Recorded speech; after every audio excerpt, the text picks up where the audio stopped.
Good evening, technically. This is Bedtime Stories with Duck and Goose. Thank you for coming. This is Duck. Oh, he's wearing his little tuxedo. His tuxedo for New Year's. Again, thank you for coming to Bedtime Stories with Duck and Goose. That's Duck. I'm Goose. Let's read some stories. Fiona the Hippo. In partnership with the Cincinnati Zoo and Botanical Garden. Cincinnati Zoo Hippo Cove. On a cold winter's night, a baby hippo was born. Have you heard? She's here! Already? Yes. I haven't seen her. Have you seen her? Her name was Fiona, and she arrived earlier than expected. The zookeeper snuggled her and loved her, and the whole world watched. Alert! Baby hippo born! There she is! Really cute. And kinda slimy, said the ostrich, as she and her friends peeked at the littlest hippo in the world. Fiona had to learn to eat from a bottle, just like the other babies in the zoo. And when she was ready, she let out a snort and wiggled her ears and said, "I've got this." And burp. She did. Fiona grew stronger, and it was time to learn to walk, just like the other babies in the zoo. And when she was ready, she let out a snort and wiggled her ears and said, "I've got this." And wobble, wobble, plop. She tried over and over until she did. Little Fiona grew bigger still, and it was time to learn to swim, just like other zoo babies. And when she was ready, she let out a snort, and she wiggled her ears and said, "I've got this." And step by step, splash! She did. Fiona grew and got stronger, and the animals at the zoo were so proud. Look at our baby! So roly-poly. When can she come out to play? But Fiona was busy. She was growing and learning about new things every day. Like bubbles. I love bubbles. As the animals in the zoo watched and the zookeepers watched, the whole world watched Fiona too. Soon the little hippo had a mountain of fan mail that said, "Congratulations, Fiona! You are amazing! We love you, little hippo!" Oh my gosh, how cute. Then, one day, after she was done eating and walking and swimming, Fiona said, "I want to be in the water with them." She looked at the two big hippos swimming in the pool. "I want my mama and daddy." Fiona was finally strong enough to swim with her parents, and she was ready. She let out a snort, she wiggled her ears, and said, "I've got this." And she swam with her mama for the first time. "Wow, will my teeth get that big?" she asked excitedly. Fiona went swimming with her daddy too. "Wow, will my bottom get that big too?" she giggled playfully. Fiona loved her family, and life was good for the little hippo. But something was missing. As much as Fiona loved her mama and daddy, she wanted something more. "I wish I had some friends to play with," she said. Did you hear that? It's our turn to play with the baby. It's about time. And one by one, the animals joined their new friend Fiona for the biggest pool party the zoo had ever seen. That night, Fiona snuggled up with her family. She was bigger, She was stronger. She was happy. And Fiona was loved. Go to sleep, little hippo, said her mamma. Your next big adventure is right around the corner. As Fiona drifted off to sleep, she whispered, I've got this. And she did. The end. The Hiccupopotamus.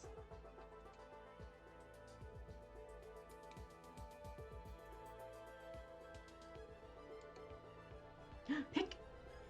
Hic! Hic! There was a hippopotamus who hiccuped quite a lotamus, and every time he got him miss? Yep. He'd fall on his bottomus.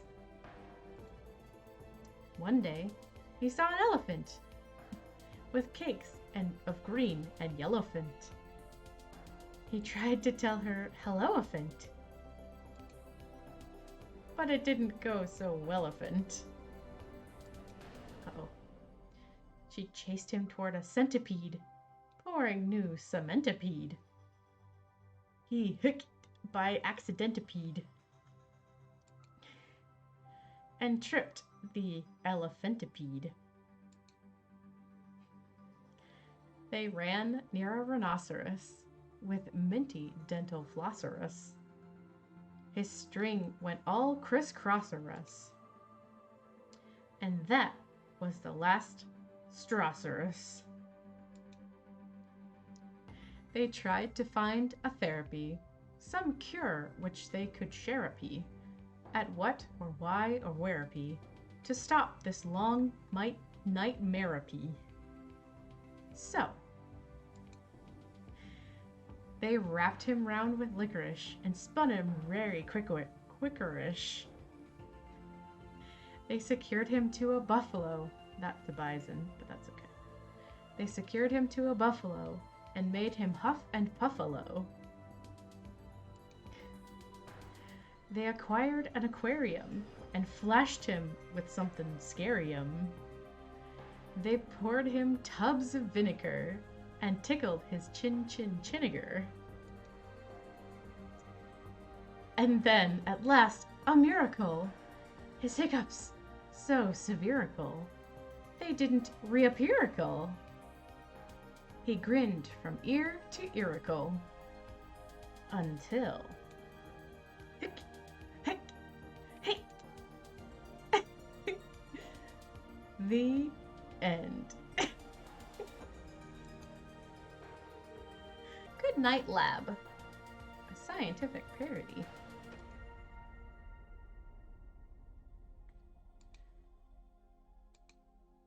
Good Night Lab.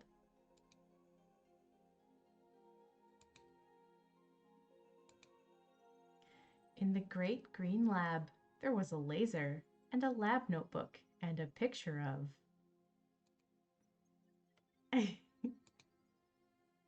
Einstein with a stern look.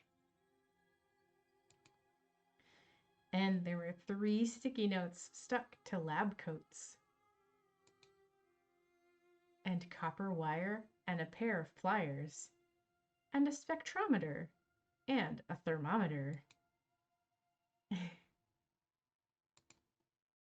and a pen, and a coffee, and some crumpled up rubbish, and a grumpy old professor shouting, "Publish!" Good night, lab. Good night, laser. Good night, Einstein with the good. Wait, did I skip one? Nope. Good night, laser. Good night, Einstein with a stern look. Good night, light and the lab notebook. Good night, sticky notes. Good night, lab coats. Good night, I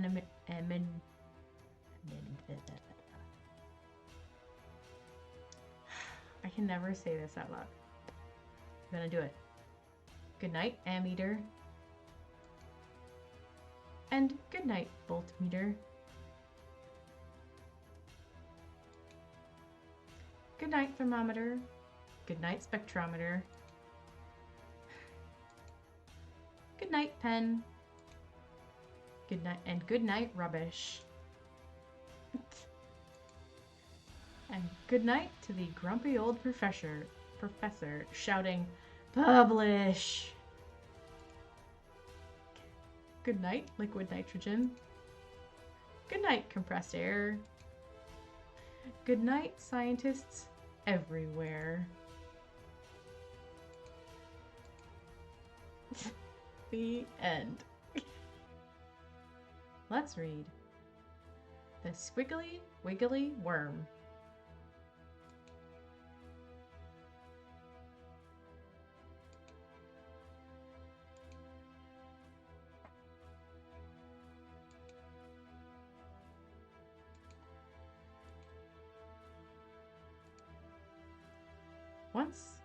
There was once a worm so small, who was short and not so tall.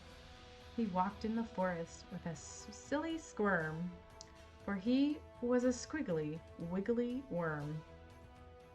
Ooh, it's gonna be tough.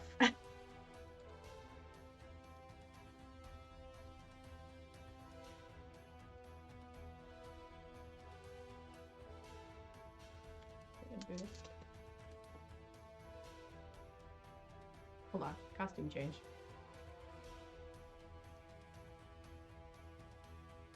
There we go.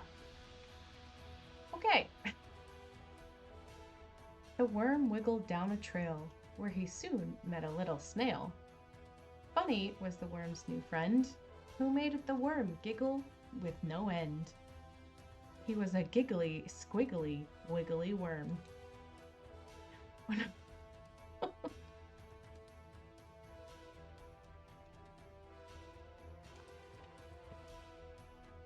The worm wandered into the grass, where another worm passed some gas.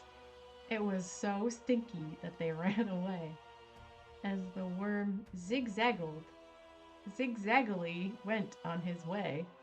He was a zigzaggly, giggly, squiggly, wiggly worm.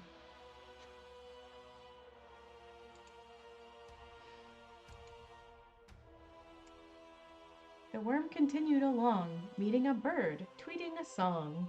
He giggled at the worm's face, who had straggly grass all over the place. He was a straggly, zigzaggly, giggly, squiggly, wiggly worm. The worm then stumbled across a cat, who meowed like he wanted to chat. The cat swooshed his tail left to right, as the worm's bum waggled. All right. He was a waggly, straggly, zigzaggly, giggly, squiggly, wiggly worm. The worm squiggled up a tree, where he found a buzzing bee. Although the bee was tiny and plump, the worm was scraggly with no rump. He was a scraggly, waggly, straggly, zigzaggly, giggly, squiggly, wiggly worm.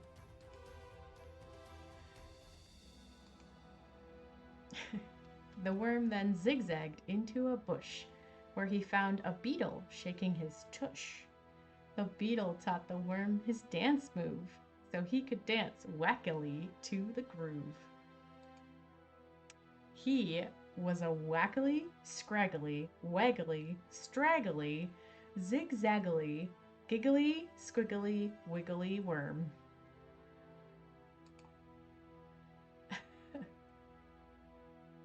The worm hopped onto a duck's back, who swam across a river with a quack quack. The worm suddenly felt very dozy, so he slackly slumped over, nice and cozy. He was a slackly, wackily, scraggly, waggly, straggly, zigzaggly, giggly, squiggly, wiggly worm.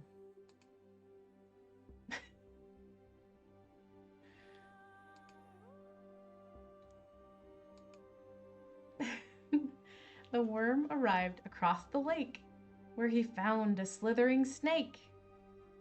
The snake was much too heavy to slink, as the worm slickly slid down rocks with a wink. He was a slickly, slackly, wackily, scraggly, waggly, straggly, zigzagly, giggly, squiggly, wiggly worm. The worm wackily fell into a hole and found a gopher eating soup from a bowl. The gopher smiled and came to help, and the worm quickly hopped out with a yelp.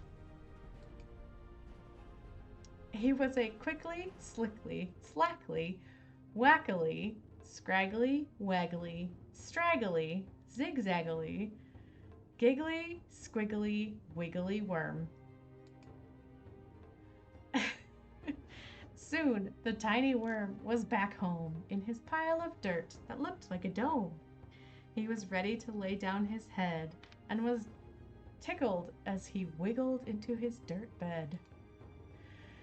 He was a tickly, quickly, slickly, slackly, wackly, scraggly, waggly, straggly, zigzaggly, giggly, squiggly, wiggly worm.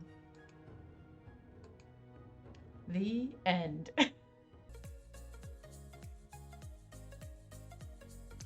Do not wish for a pet ostrich.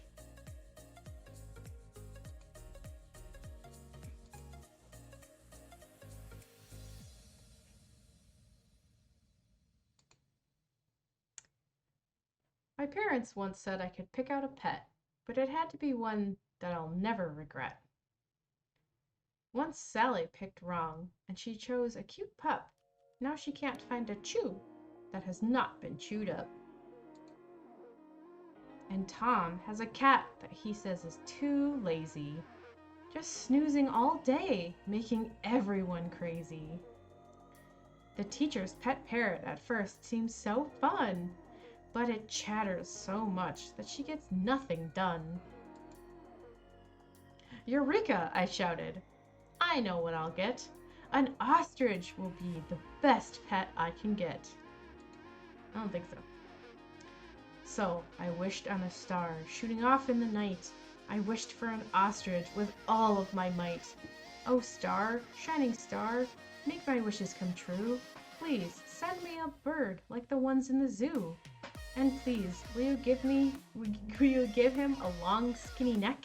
And also, please give him a beak that will peck. Then, asleep I went. Woke up to check. It's here, I cried out, and it's pecking at my neck. It looked at me blankly. My wish had come true. Now, what will I do? What will I do? Breakfast, I pondered. Now, what do you eat? Popcorn? Spaghetti? Marshmallows? Meat? I was a dinosaur. His appetite, as you've probably guessed, had me running to find more for him to digest. Apples, I cheered while collecting them all. Then I carefully stacked them because he's so tall. I sat in my chair to observe and to wait as he scarfed down the apples. All 78. That's a lot of apples. That's a lot of apples. I called up the vet, Dr. Wally Kazoo. The apples are stuck, doctor. What should I do? Oh no, Dr. Wally Kazoo said in shock. Go get him some butter, a big 1-pound block. I don't know if I trust this vet. The apples will smoothly go down his long throat. This has worked for a monkey, a pig, and a goat. I shoved all the butter right into his beak, and the apples went down as I snuck in to peek. A burp. Ew. What next? I know! An ostrich is active. We'll get some fresh air. What a beautiful day. We can go anywhere. An ostrich might like a calm stroll at the zoo, or maybe instead some light jogging will do. Oh, excuse me. So I put him I put on his leash and he ran out the door. Then behind him I flew. Boy, this pet is a chore. Then, after our run, we sat down to rest. But he quickly became my celebrity guest. The crowd just went wild for an ostrich to touch, and they gathered for pictures. Ugh, it was too much. He started to run. He was ready to leave, so I started to beg. Oh, come on, will you please? But he just wouldn't listen, although I was pleading. He carried on running, till soon he was speeding. I chased him right past a giraffe and raccoon, on past a hippo, and then a baboon. I thought that raccoon was a lemur at first. I finally caught him. I captured him quick, but I was exhausted. This ostrich was slick. I know where to take you, I said with a smile. We'll go to the beach, and we'll stay for a while. I think you just need a nice, calm place to play. We can go for a swim and build castles all day. But instead, he just planted his head in the sand. I couldn't believe it. It's not what I'd planned. I sat, and I waited, and waited, and then he lifted his head and was running again. That's it. An ostrich, I thought, cannot run a home. He must be in nature to romp and to roam. So I wished on a star shooting off in the night, and wished at that moment with all of my might.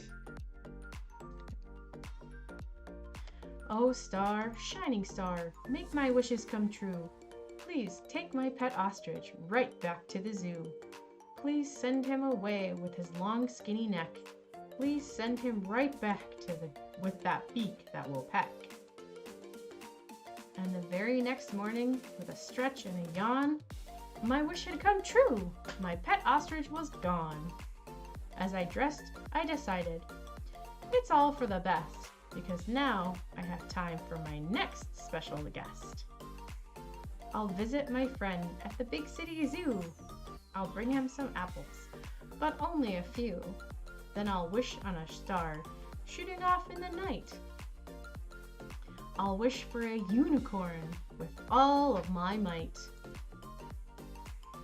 That is the end.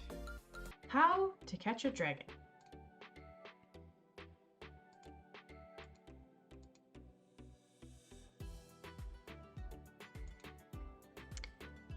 Mom's cooking in the kitchen and Grandma's standing near. We're getting ready for New Year's, my favorite day all year. I think we might be missing something, I hear my mother say. A dragon would bring health and fortune. A dragon? What?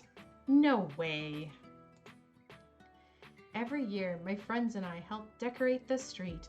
We hang faishun and red lanterns every couple of feet. I have to look that up. Faishun. But this New Year, we're on the watch to pick up any trail. Oh wait, is that? I thought I saw. It is a real red dragon's tail. This dragon can control the water? He's cooler than we thought. We'll have to be much smarter to get this dragon caught. Oh no. We won't use tacos for this dragon. We'll try noodles and sticky rice. The problem is, he loved them so, he came back to eat them twice.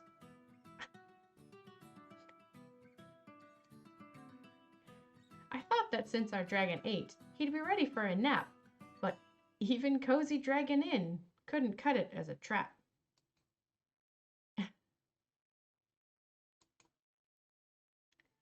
We hope to catch our dragon now with this thundering beat. We might as well have caught the wind, but we won't admit defeat.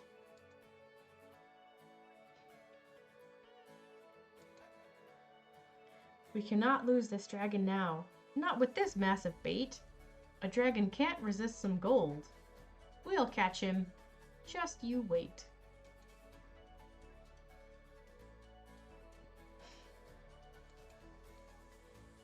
On any other day, I'd love to catch the money from the sky, but today it means our trap fell through. I need just one more try.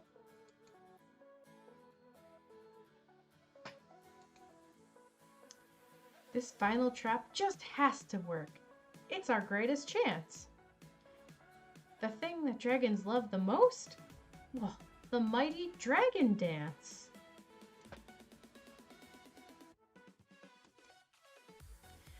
Our dragon dance is going great. I'm having so much fun. But where's our dragon? We've got to catch him before this day is done. Oh no! Oh man, we made a giant mess and no dragon to be seen. That means no good health or fortune. I guess we'd better clean. I'm sorry, Mom. I tried my best to make you proud this year. And she pulls me in a hug. I love this dragon best. Right here. Watching fireworks with Mom and Grandma next to me. I feel so lucky standing here with my loving family. Better luck next year. The end. The ABCs of mathematics.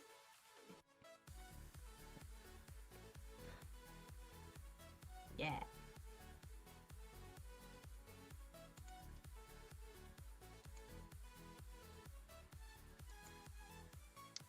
A is for addition.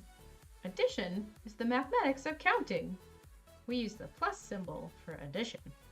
The opposite of addition is subtraction. We use the minus symbol for subtraction.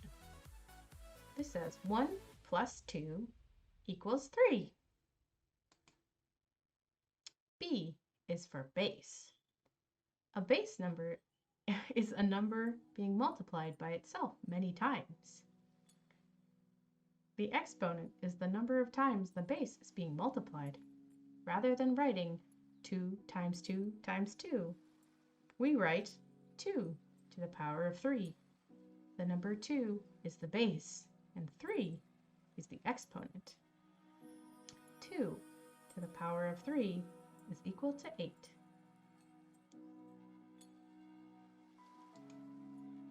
C is for chord. A chord is a straight line inside a circle. Chords are used in geometry and trigonometry. Each end of a chord touches the circle. If the chord passes through the center of the circle, it's called the diameter. D is for division. Division is the mathematics of fair sharing. Division separates something into equal parts. The number being divided is the dividend. The number used to divide the number used to divide by, I skipped a line, is the divisor. Division is the inverse, or opposite, of multiplication.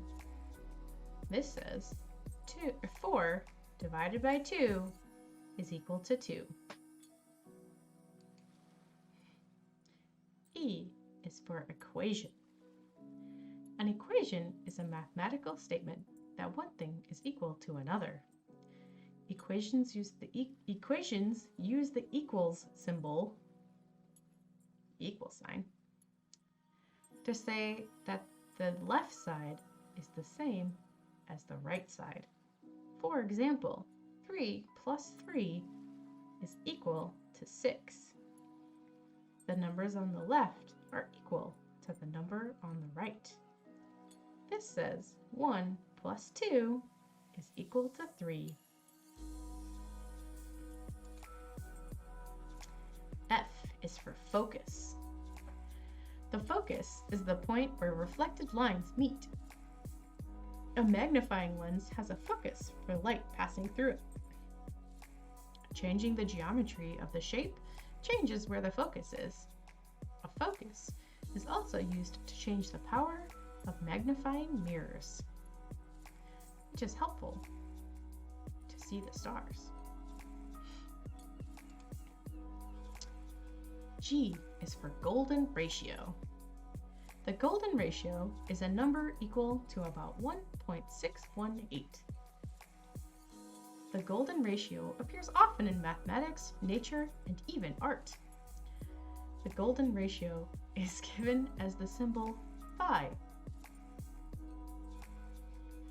or phi. I've heard it called phi as well. The length of the sides of the equal square above gets smaller by a ratio phi.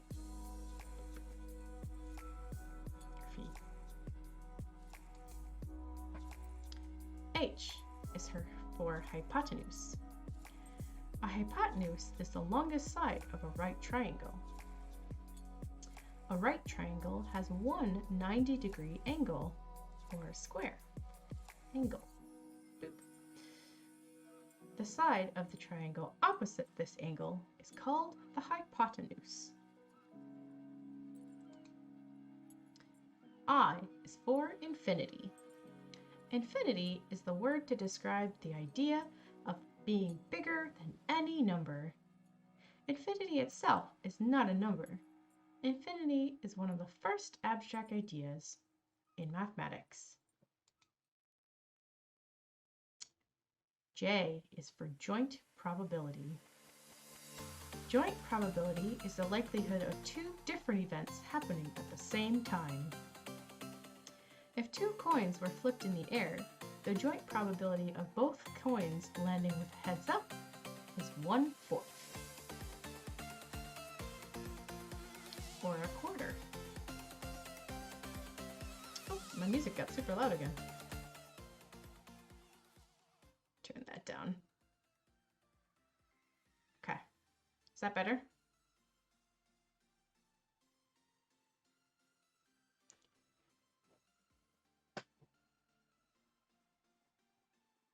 Yep, okay.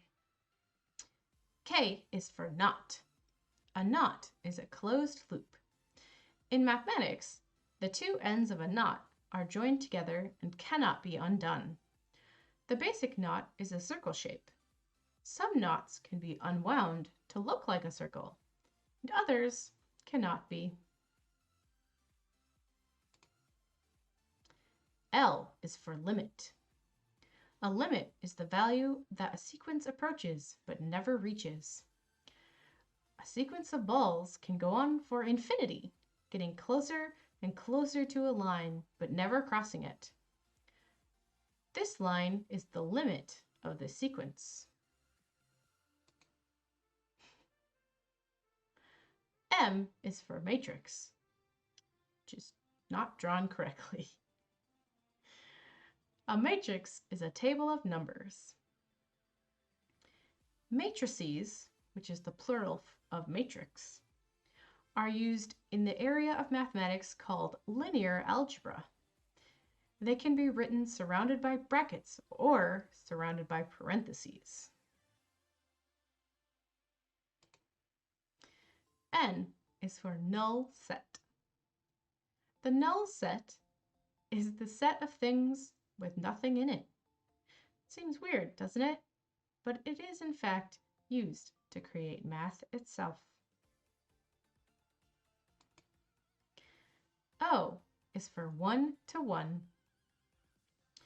One-to-one is a special mathematical map.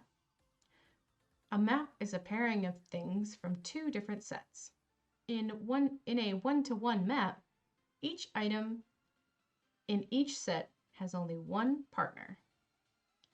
So this says triangle has 3 sides, star has 5 sides, square has 4 sides. P is for prime.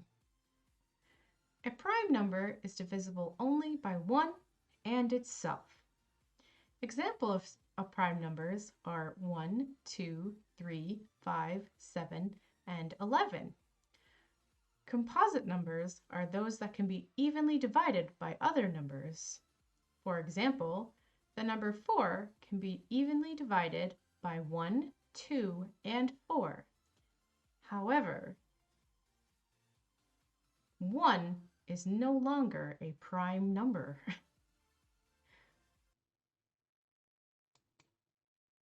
Q is for quadrangle. Any shape with exactly 4 sides is called a quadrangle, like the state of North Dakota. Quadrangles have straight sides and 4 angles. A square is an example of a quadrangle. R is for root. Root is the shortened way of saying square root. The square root of a number is another number that can be multiplied by itself to give the original number. For example, the root of 9 is 3, since 3 times 3 is equal to 9. So this says 3 times 3 is equal to 9, and the square root of 9 is equal to 3. S is for subset.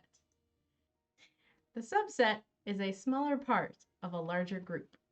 All the things in one set are contained in a larger set. It is called a subset. Subsets help break down complicated groups into simpler building blocks.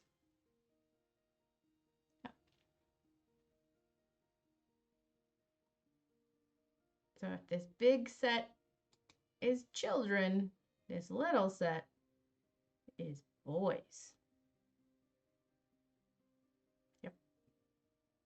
Or girls. T is for torus. A torus is a 3-dimensional donut shape. It is a basic building block for the study of topology. Different. Topology is the study of mathematical shapes as they are twisted and transformed. U is for union.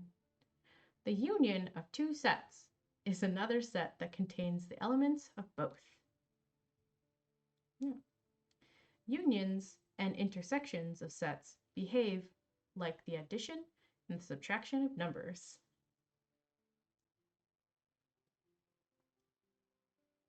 So if this set is blue and this set is yellow, the union of both sets is green. V is for variable. A variable is used in equations when a number is not known or is unknown. Variables are quantities that can change and take on different values. In this equation, both x and y are variables. This equation says y is equal to 2 times x plus 1.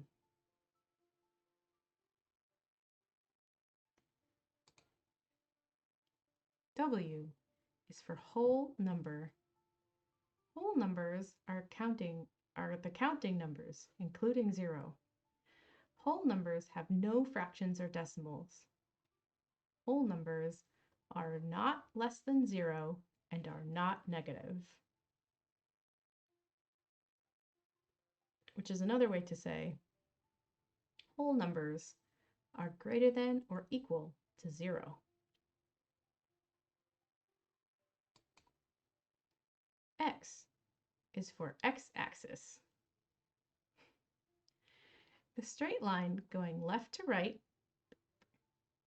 on the graph is the x-axis. Relationships between 2 variables can be shown on a graph. Graphs can be used to depict things like lines, angles, and curves. The points plotted on a graph are called coordinates. This graph is a two-dimensional graph because it has a y dimension, or y-axis, and an x-axis, or an x dimension, or x coordinate and a y coordinate.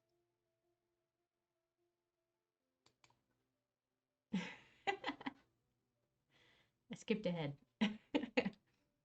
Y is for y-intercept. The y-intercept is the point where a line or a curve crosses the vertical axis on the graph, or the y-axis. Oh, the vertical line on a graph is called the y-axis. Oops. When a line or curve crosses the y-axis, the x-coordinate is equal to 0.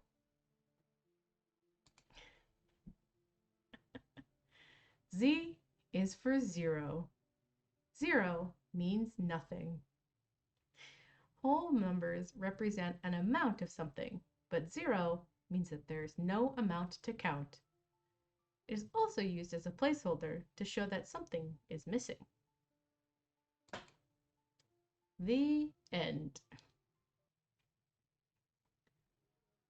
Good night, little monster.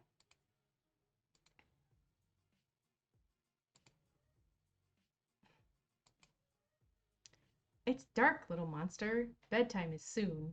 Come out on the porch to howl at the moon. Bath time, little monster. Scrub every scale. Remember to wash your plump, pointy tail. Hold still, little monster. Shh, no more tears. Let me pick all the bugs off your cute, furry ears. Rub-a-dub-dub, little monster, with your dry, fluffy towel. What's that I hear? A soft, purry growl? Grab your PJs, little monster. I'll help you put them on. Oh no, your head. Where has it gone? Aha! There you are, little monster. I see it there. Now, hold still a bit while I tangle your hair. Come now, little monster. Here's your snack before bed. A cold glass of worm juice and baked beetle bread. Brush your fangs, little monster. Get everyone clean and floss out those beetles all stuck in between. Choose a book, little monster. We'll cuddle and read. Once, a brave little monster did a monstrous brave deed.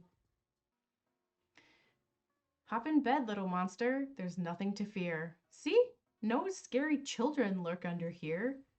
Lie still, little monster, while I pull up your sheet. Don't worry, nothing will nibble on your feet.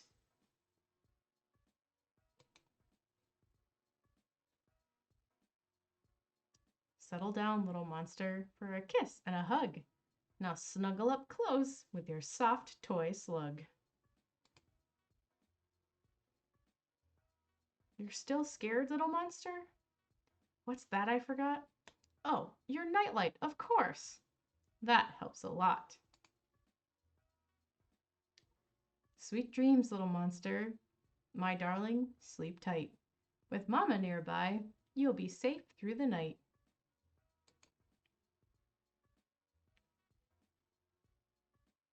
The end. There he is. The duck in a tuxedo. All right, thank you guys all for coming. And see you Sunday. Forgot what day it was for a second. See you on Sunday.